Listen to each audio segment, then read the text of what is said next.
Amazon అడవి ప్రపంచంలోనే అత్యంత పెద్దది మరియు ప్రమాదకరమైన అడవులలో ఒకటి. అక్కడ గాలి తడిగా ఉంటుంది. చెట్లు ఆకాశాన్ని తాకేంత ఎత్తుగా పెరుగుతాయి. ఎక్కడ చూసినా పాములు, అడవి జంతువులు, తెలియని శబ్దాలు వినిపిస్తుంటాయి.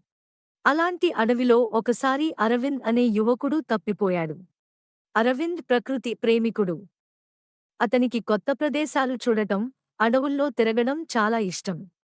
ఒకరోజు అతను తన స్నేహితులతో కలిసి అమెజాన్ అడవిని అన్వేషించడానికి వెళ్ళాడు. మొదట అన్నీ బాగానే జరిగాయి. వారు అందమైన పక్షులను చూశారు, పెద్ద చెట్లు, విచిత్రమైన పూలు చూసి ఆనందించారు.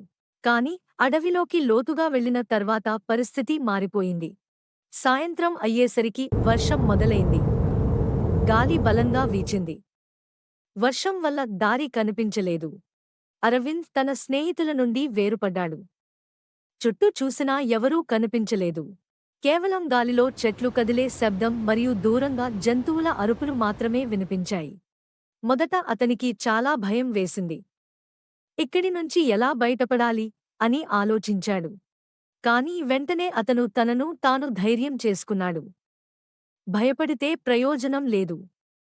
బుద్ధిగా ఆలోచించాలి అని అనుకున్నాడు. అరవింద్ ముందుగా ఒక పెద్ద చెట్టు క్రింద ఆశ్రయం తీసుకున్నాడు. తన బ్యాగ్లో ఉన్న చిన్న టార్చ్ వెలిగించాడు. కొద్దిగా ఆహారం మరియు నీరు కూడా అతని దగ్గర ఉన్నాయి. రాత్రి మొత్తం అతను అక్కడే గడిపాడు. మధ్య మధ్యలో పాములు పాకే శబ్దం, గబ్బిలాలు ఎగిరే శబ్దం వినిపించాయి.